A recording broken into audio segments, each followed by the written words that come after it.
Ladies and gentlemen, the King of Petty is here again, live from Las Cuevas Beach.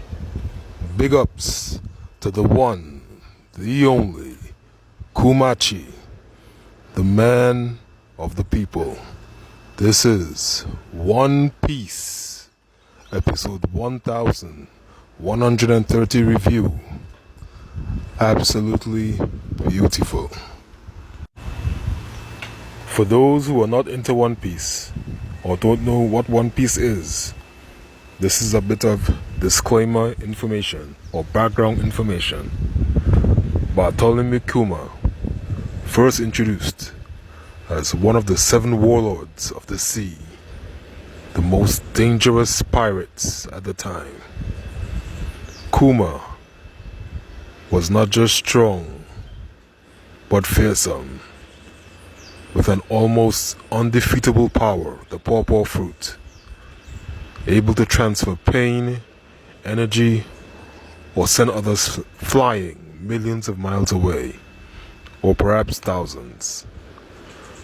Just like the real world, nothing was black or white, but rather a shade of gray. And Kuma was no mustache-twirling villain. In fact, so far, he is one of the most, in my opinion, the most interesting character written in One Piece thus far. What are celestial dragons? They are not dragons, they are not special, just ordinary human beings. In most senses, but of course, they have immense political power and wealth. They are allowed to do what they want to do when they want to do it, and most times are the most despicable human beings in the world. You give someone power, it does not change them, but rather it shows you who they really are. And that is exactly what the celestial dragons represent. The most corrupt and evil aspects of society. And definitely a shout out to the director of this episode. It was an excellent and brilliant way of giving us a recap of the episode via Kuma's POV. We got a clear picture of what happened, but from a different angle and perspective.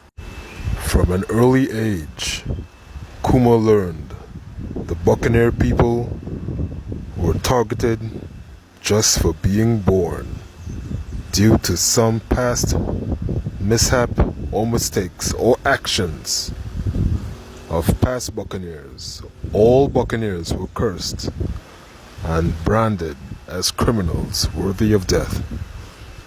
So Kuma put up those walls and did not allow others to get too close, because he understood that letting those get close to him would be to their detriment and put them in danger.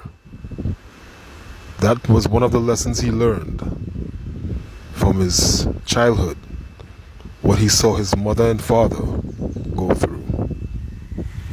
And now we definitely understand the connection between Kuma, the Buccaneers, and the sun god Nika, and how much the drums of liberation, and even the word liberation, and saving the people is to Kuma. And maybe this is a foreshadow of how much Nika means to Bonnie, and her connection, and her childhood, and her overall connection to Luffy. I can't wait to see as this aspect of the story develops. Since his introduction in the anime, we finally get to see St. Garling, Figureland, hand-to-hand combat, and sword prowess. And might I say,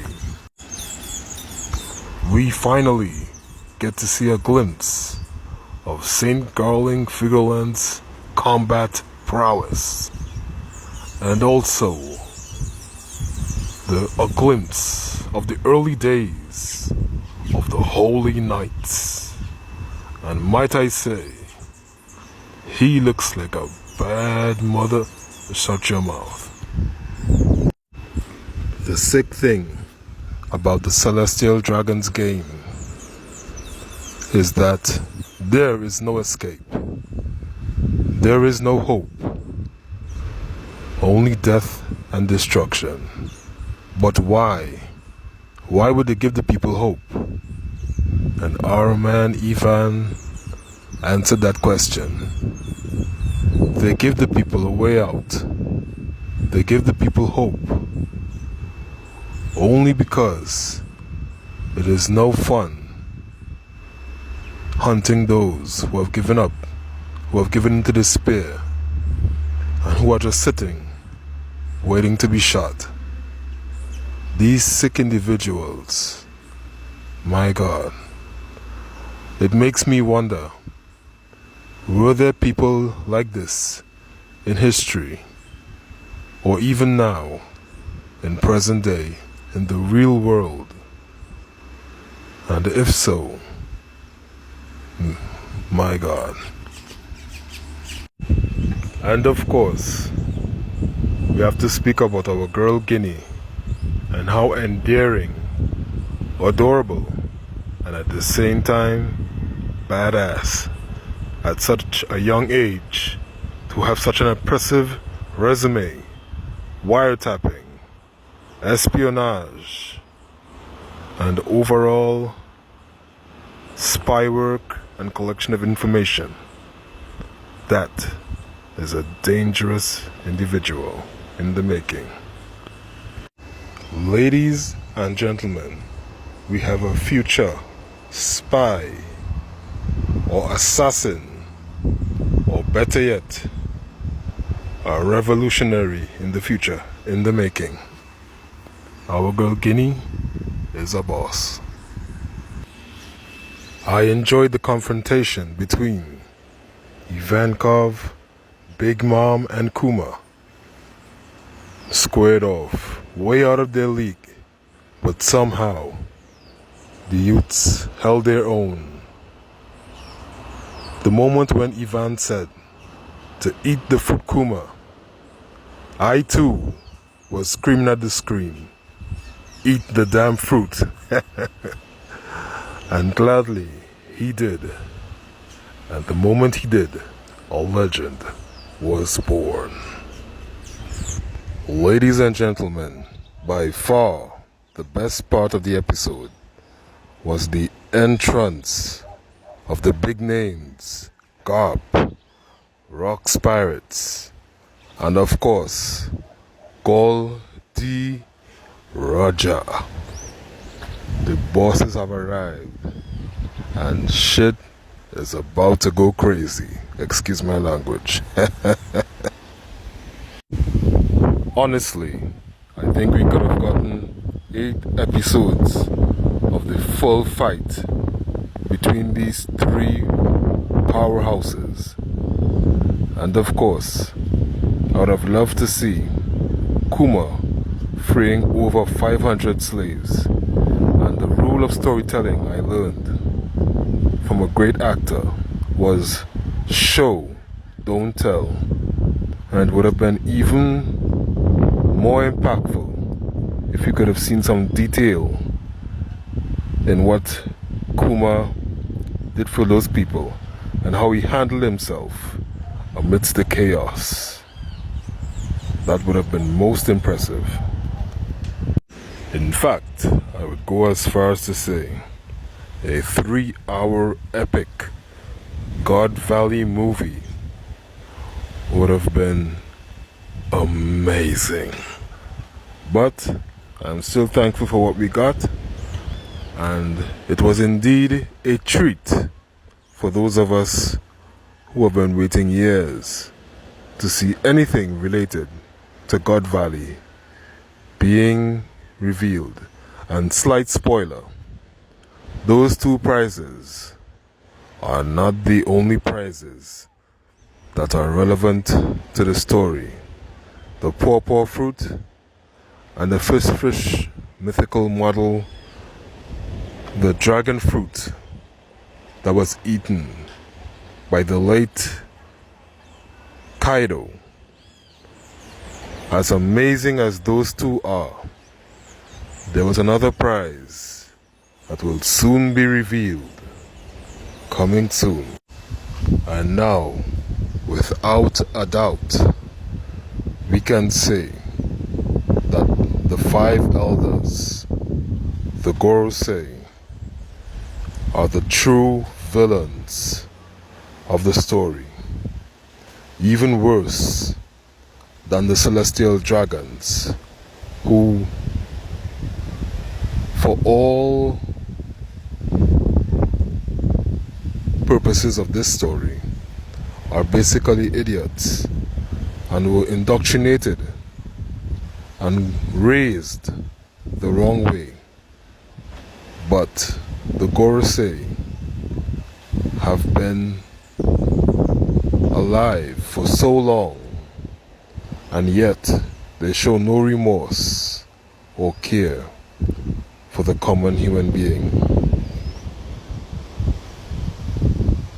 Saint Saturn was so enraged at the thought of someone wanting to liberate the people that when Kuma said that he wanted to change the status quo, his reply to this 9-year-old child fighting for his life was, "That's why you deserve to die." Now that was the most cold-hearted and absolutely despicable thing I have seen in any book or fiction thus far. And for this very reason, that is why the 5 elders and the world government system in the One Piece world needs to reform or come to an end. But who will do it? Who is capable of such an act or such a change in this world? Find out next time. This is the King of Petty, signing out.